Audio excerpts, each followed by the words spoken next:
Good morning students. हम पिछली कक्षा में आपका कार्ल मार्क्स का द्वंद्वात्मक भौतिकवादी सिद्धांत चल रहा था और उसमें बताया था कि मार्क्स ने अपने इस सिद्धांत में बहुत ही महत्वपूर्ण रूप से पदार्थ को ही अपने सिद्धांतों का उसने महत्वपूर्ण आधार माना है और किस आधार पर उसने वाद, प्रतिवाद और संवाद, इन तीन प्रमुख स्तंभों पर उसने अपने द्वंद्वात्मक भौतिकवादी सिद्धांत का प्रतिपादन किया। तो देखिए, कार्ल मार्क्स के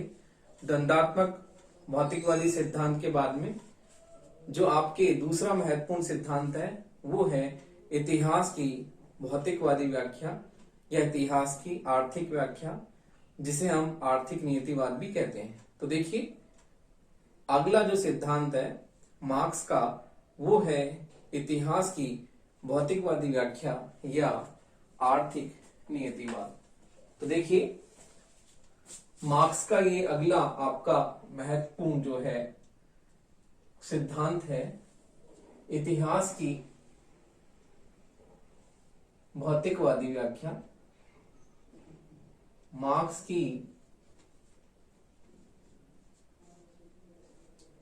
की इतिहास की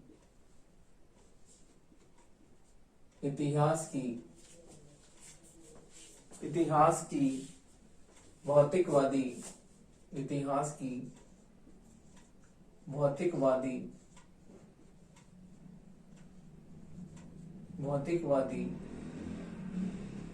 या आर्थिक व्याख्या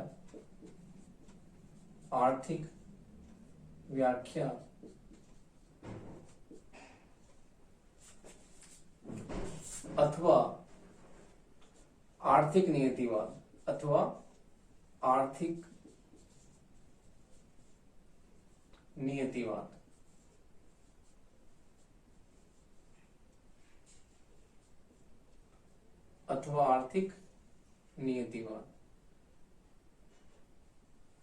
तो देखिए, मार्क्स का जो अगला सिद्धांत है वो बहुत ही महत्वपूर्ण है। हमने पिछली कक्षा में मार्क्स का द्वंद्वात्मक भौतिकवादी सिद्धांत पढ़ा था और मार्क्स ने अपना सिद्धांत उसी द्वंद्वात्मक भौतिकवादी आधार पर ही अपना अगला सिद्धांत प्रतिपादित किया, जिसे हम इतिहास की भौतिकवादी या इतिहास की आर्थिक व्याख्या कहते हैं। तो देखिए, मार्क्स ने अपने इस सिद्धांत में मार्क्स ने ये बताया है कि किस प्रकार इतिहास कुछ विशेष और महान व्यक्तियों के कार्यों का परिणाम मात्र नहीं समझता। मार्क्स के विचार में हम देखते हैं कि इतिहास की सभी घटनाएं आर्थिक व्यवस्था में होने वाले मार्क्स के विचार में इतिहास की सभी घटनाएं मार्क्स के विचार में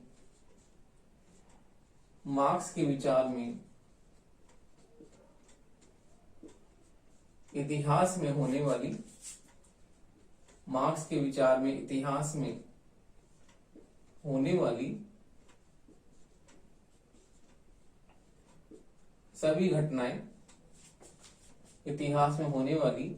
सभी घटनाएं आर्थिक सभी घटनाएं इतिहास में सभी घटनाएं आर्थिक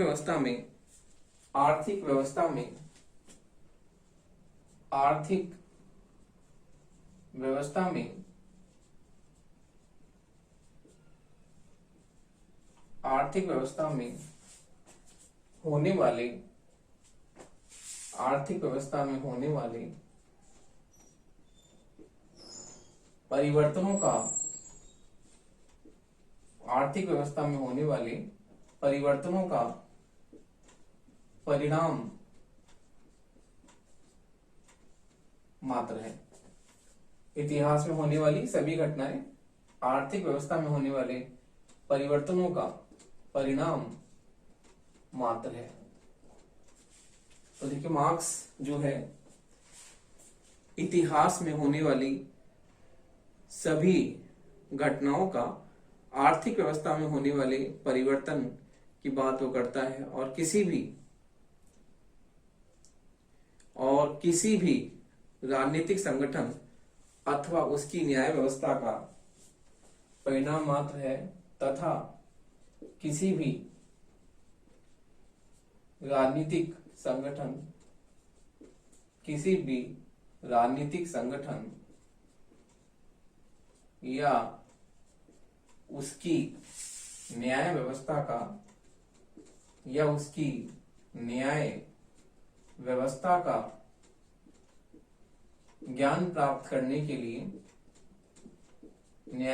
का ज्ञान प्राप्त करने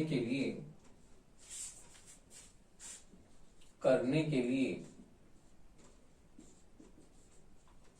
यह आवश्यक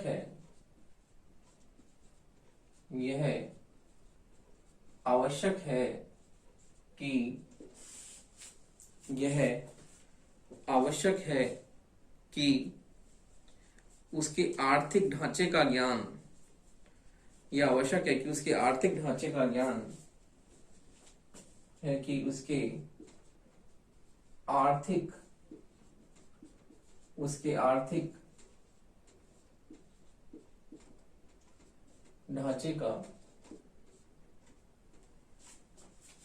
उसके आर्थिक ढांचे का ज्ञान नितांत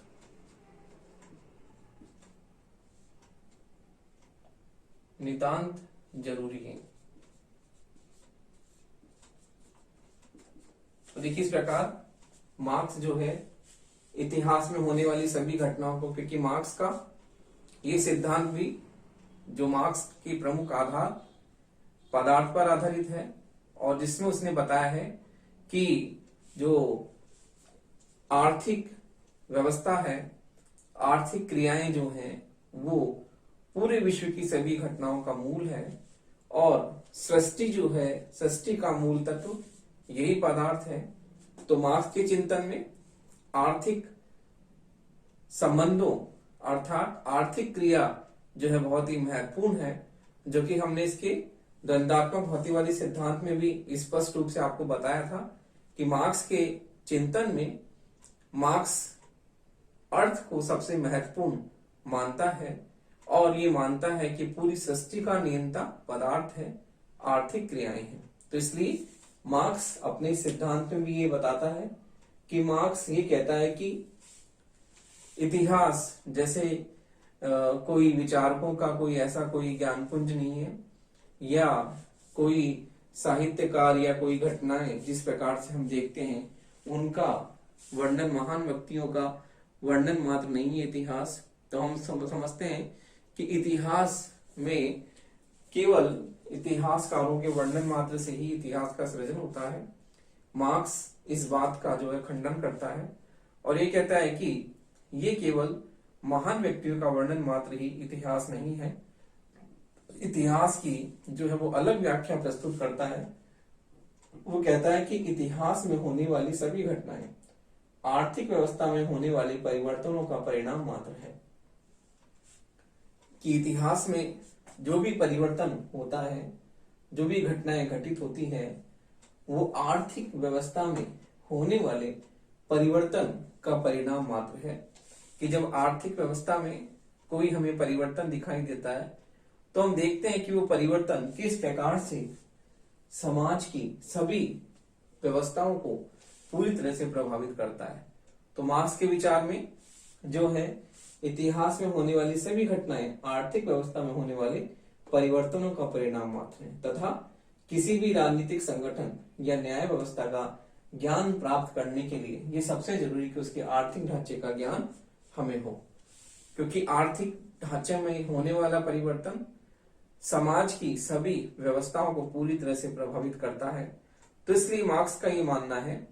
कि समाज की जो है आर्थिक ढांचे में होने वाले परिवर्तन का ज्ञान बहुत ही आवश्यक है, क्योंकि समाज में आर्थिक व्यवस्था में होने वाला परिवर्तन ही समाज की सभी व्यवस्थाओं को क्या करता है, प्रभावित करता है। और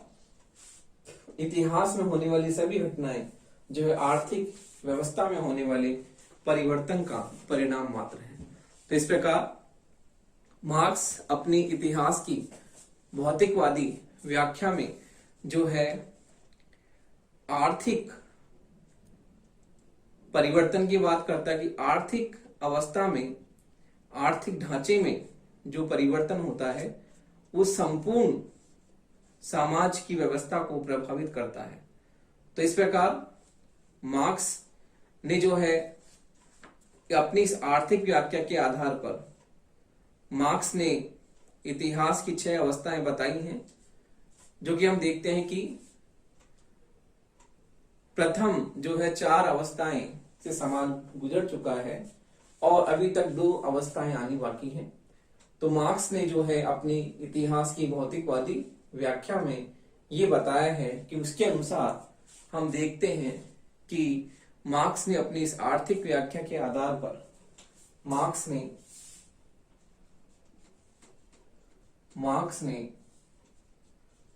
अपनी इस आर्थिक व्याख्या के आधार पर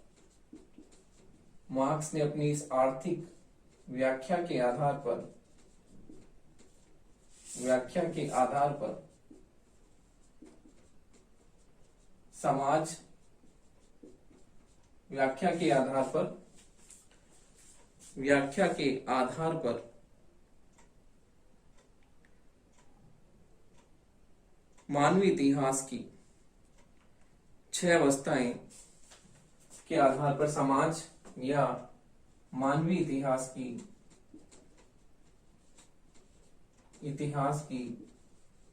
6 अवस्थाएं, मानवीय इतिहास की 6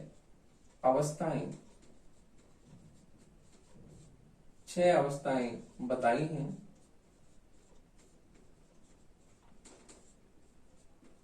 जिनमें से प्रथम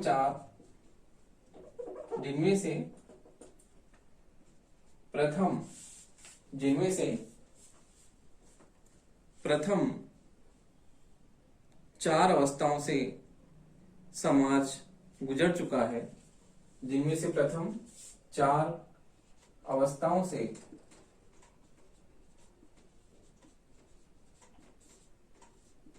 समाज गुजर चुका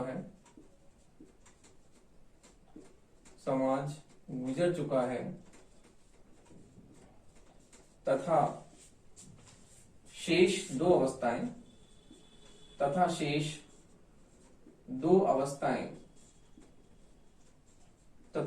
2 अवस्थाएं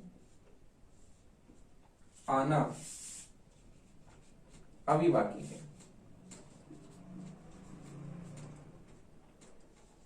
तो देखिए मार्क्स के इस इतिहास की भौतिकवादी व्याख्या में मार्क्स आर्थिक व्याख्या के आधार पर ही समाज की मार्क्स ने 6 अवस्थाएं बताई हैं, जिसमें से प्रथम 4 अवस्थाओं से समाज गुजर चुका है और जो शेष 2 अवस्थाएं हैं उसका आना अभी बाकी है। तो मार्क्स ये कहता है कि इतिहास कोई इस तरह का लेखा जोखा नहीं है कि साहित्यकार, इतिहासकार या महान व्यक्तित्व वाले लोगों का, जिन्होंने महान कार्य किए, उनका लेखा जोखा मात्र नहीं है। इतिहास जो है आर्थिक व्याख्या के आधार पर इतिहास घटित होता है और इतिहास क्या है, आर्थिक व्यवस्थाओं का वर्णन मात्र है। तो मार्क्स कहता है कि इतिहास में होने वाली सभी घटनाएं आर्थिक व्यवस्था में होने वाले परिवर्तनों का परिणाम मात्र है। किसी भी राजनीतिक संगठन या न्याय व्यवस्था का ज्ञान प्राप्त करने के लिए आवश्यक है कि उसके आर्थिक ढांचे का क्या हो, ज्ञान नितांत आवश्यक हो। तो देखिए आर्थिक व्याख्या के आधार पर ही वो समाज की 6 अवस्थाएं बताता है। तो हम देखते हैं कि मार्क्स ने अपनी इतिहास की भौतिकवादी व्याख्या के आधार पर जो 6 अवस्थाएं बताई हैं वो किस प्रकार से हैं। तो देखिए मार्क्स के अनुसार इतिहास की जो 6 अवस्थाएं हैं वो इस प्रकार हैं। तो देखिए हम देखते हैं कि मार्क्स की इतिहास की भौतिकवादी व्याख्या के आधार पर मार्क्स जो है समाज में होने वाली सभी घटनाएं आर्थिक व्यवस्था में होने वाले परिवर्तन से प्रभावित होती हैं, और उसी का ही परिणाम मात्र वो है कि समाज की आर्थिक संरचना में जो परिवर्तन होता है उससे समाज की सभी अवस्थाओं में परिवर्तन जो है स्वतः होता है। तो इसलिए मार्क्स जो है आर्थिक व्यवस्था में होने वाले परिवर्तन को सबसे महत्वपूर्ण मानता है, और अपने इतिहास की भौतिकवादी व्याख्या में ही वो आर्थिक व्याख्या के आधार पर परिवर्तन की मांग करता है।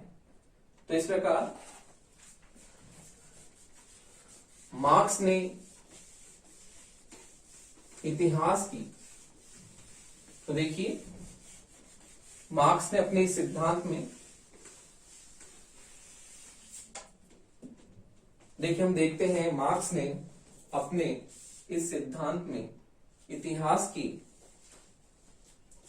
मार्क्स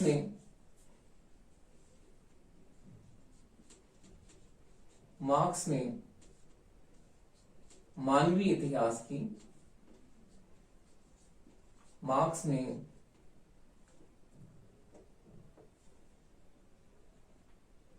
मानवीय इतिहास की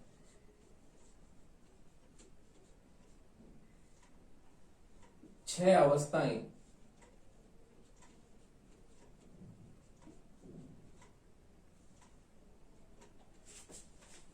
निम्नलिखित बताई हैं। 6 अवस्थाएं निम्नलिखित बताई हैं। तो देखिए मार्क्स ने अपने आर्थिक नियतिवादी सिद्धांत में इतिहास की 6 अवस्थाएं बताई हैं, जो कि इस प्रकार है। पहला है आदिम साम्यवादी अवस्था। तो देखिए आदिम साम्यवादी अवस्था में पहली अवस्था है आदिम साम्यवादी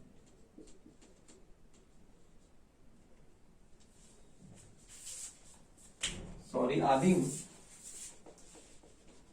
साम्यवादी अवस्था। आदिम साम्यवादी अवस्था। देखिए इस अवस्था में उत्पादन के साधन, इस अवस्था में उत्पादन के साधन अत्यंत सरल थे।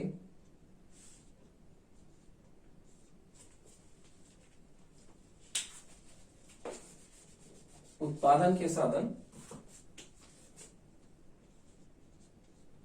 अत्यंत सरल थे।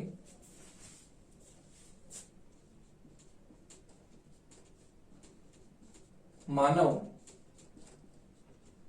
पत्थर के औजार बनाता था, पत्थर के औजार बनाता था तथा कंद मूल फल तथा कंद मूल फल और शिकार करना, मछली मारना, कंद मूल फल शिकार करना,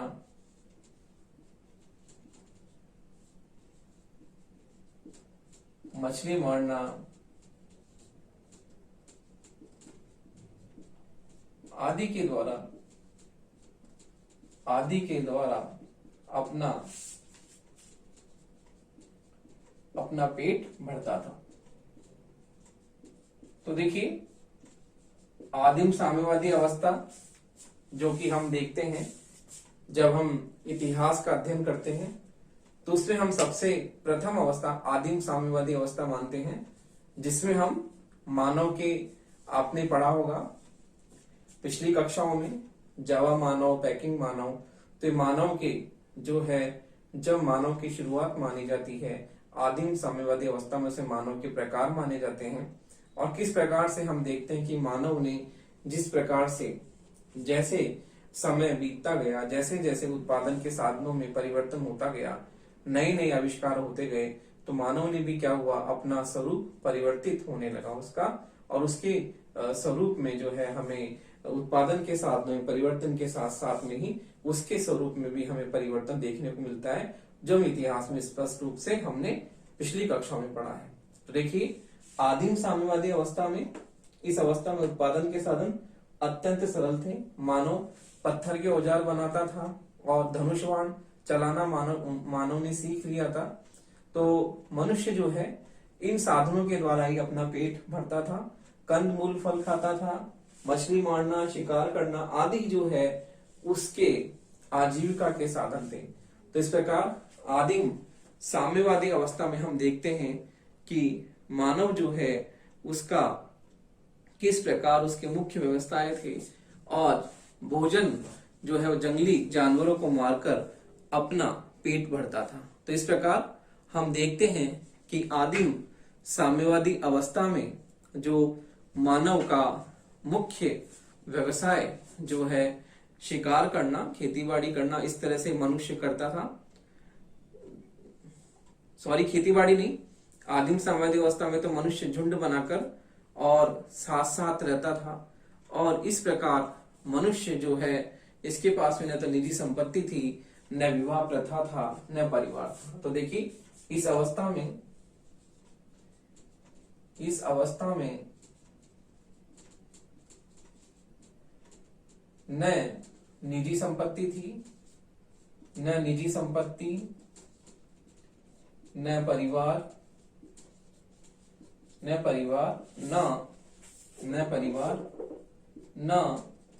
विवाह प्रथा, न परिवार, न विवाह प्रथा, न परिवार, न विवाह प्रथा आदि थे, न विवाह प्रथा, इसमें न निजी संपत्ति, न परिवार, न विवाह प्रथा थी। मनुष्य झुंड बनाकर रहता था और समूह में अपना जीवन यापन करता था। वो खेती करना अगली अवस्था में उसने सीखा था। इस अवस्था में तो केवल मछली पालन करके और मछली को मार के, शिकार करके, पत्थर के औजार और धनुष बाण के औजार उसके पास में थे, जिनसे वो क्या करता था, अपना पेट भरता था। अगली अवस्था है जिसे हम कहते हैं कि दास अवस्था। तो देखिए, दास अवस्था, अगली अवस्था है दास अवस्था।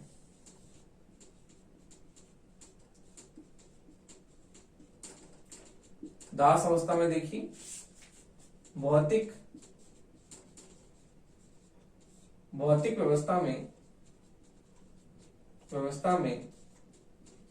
परिवर्तन होने से, भौतिक व्यवस्था में परिवर्तन होने से, भौतिक व्यवस्था में परिवर्तन होने से खेती और पशुपालन करने लगा था। भौतिक अवस्था में परिवर्तन होने से मनुष्य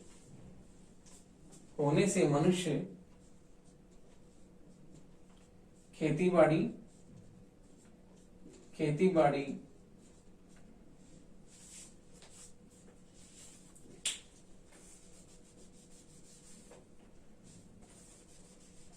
होने से मनुष्य खेती-बाड़ी, पशुपालन, खेती-बाड़ी, पशुपालन, दस्तकारी आदि कार्य करने लगा था। तो देखिए, मनुष्य की भौतिक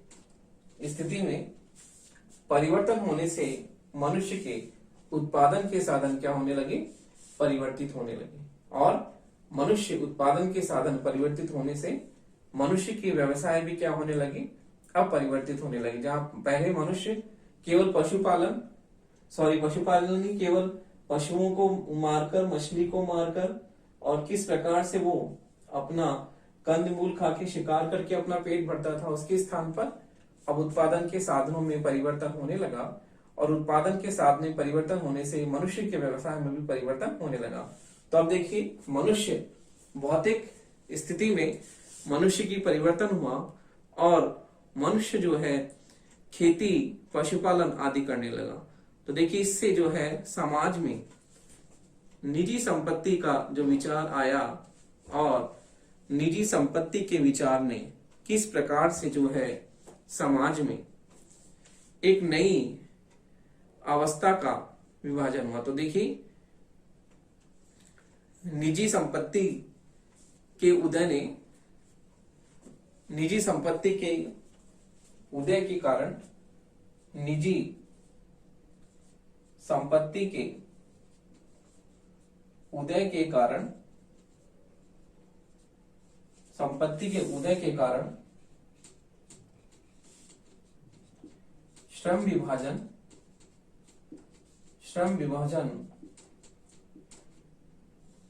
विभाजन खड़ा हुआ, श्रम विभाजन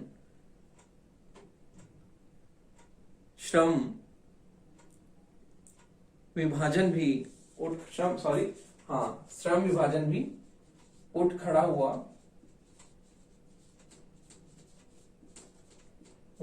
तथा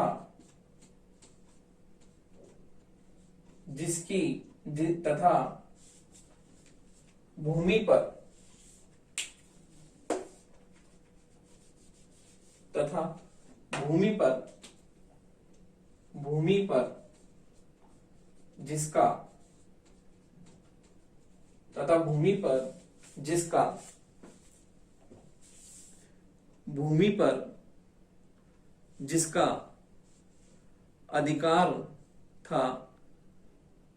भूमि पर जिसका अधिकार था,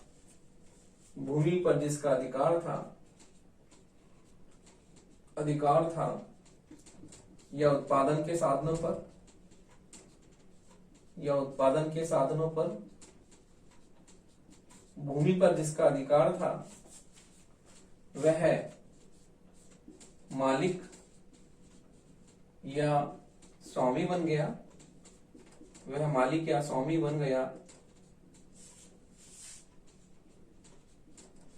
अथवा अन्य व्यक्ति दास की श्रेणी में आ गए। तो देखिए, उत्पादन के साधनों पर स्वामित्व की बात हम करते हैं। उत्पादन के साधनों में परिवर्तन हुआ और उत्पादन के साधनों में परिवर्तन होने से मनुष्य ने जो है नई, किस प्रकार से हम देखते हैं कि औजार जो है उसने बनाने सीख लिए और हम देखते हैं कि किस प्रकार जो है उत्पादन के साधनों के कारण मनुष्य ने जो है निजी संपत्ति, तो देखिए इस अवस्था में भी मनुष्य जो है उन्नत किस्म के औजारों से बनाने नहीं आए थे, लेकिन निजी संपत्ति का विचार आ गया था कि अब जो है जिस पर भूमि पर जिसका अधिकार हुआ वो भूस्वामी कहलाया और उसके अलावा जो अन्य थे वो दास की श्रेणी में आ गए और जिनके पास में स्वयं की भूमि नहीं थी वो मजदूरी करने लगे। तो इस प्रकार हम देखते हैं कि इस अवस्था से स्वामी और दास का जो है चलन शुरू हुआ, क्योंकि अब श्रम विभाजन की समस्या उठ खड़ी हुई कि अब जो है पहले तो सभी लोग मिलकर अपना अपना पेट भरते थे, सभी लोग काम करते थे, लेकिन अब जब खेती बाड़ी होने लगी, पशुपालन होने लगा, तो पशुओं पर भी सबका अधिकार अपने अपने हिसाब से होने लगा कि अब स्वामी और दास वाली जो प्रथा थी वो अब जो है उसकी शुरुआत हुई कि जिसके पास में निजी संपत्ति, अपने स्वयं की भूमि हुई, वो तो स्वामी कहलाया, और अन्य जो व्यक्ति जो काम करने वाले थे वो दास की श्रेणी में आ गए। तो इस प्रकार हम देखते हैं कि उत्पादन के साधनों पर अर्थात भूमि पर जो अधिकार वाली जो बात होती है, अर्थात निजी संपत्ति के कारण श्रम विभाजन हुआ और उत्पादन के साधनों पर मालिकाना हक, जब भूमि पर जिसका अधिकार हुआ तो उत्पादन के साधनों मालिकाना हक की बात हुई। तो हम देखते हैं कि अब निजी संपत्ति के कारण जो है श्रम विभाजन हुआ और समाज दो भागों में बट गया, स्वामी और दास। तो इस प्रकार से देखिए, श्रम विभाजन के द्वारा हम ये देखते हैं कि समाज में दो वर्गों का किस प्रकार से जो है बंटवारा हुआ, क्योंकि अब जो है उत्पादन के साधनों में परिवर्तन होने लगा और इससे उत्पादन के साधनों में परिवर्तन से और अब जो निजी संपत्ति के कारण समाज में दो वर्गों का उदय हुआ, स्वामी और दास। तो इस प्रकार से दास अवस्था में हम देखते हैं कि इस अवस्था में जो है श्रम विभाजन जो है हुआ और इसके कारण ही जो है समाज दो भागों में बटा, स्वामी और दास।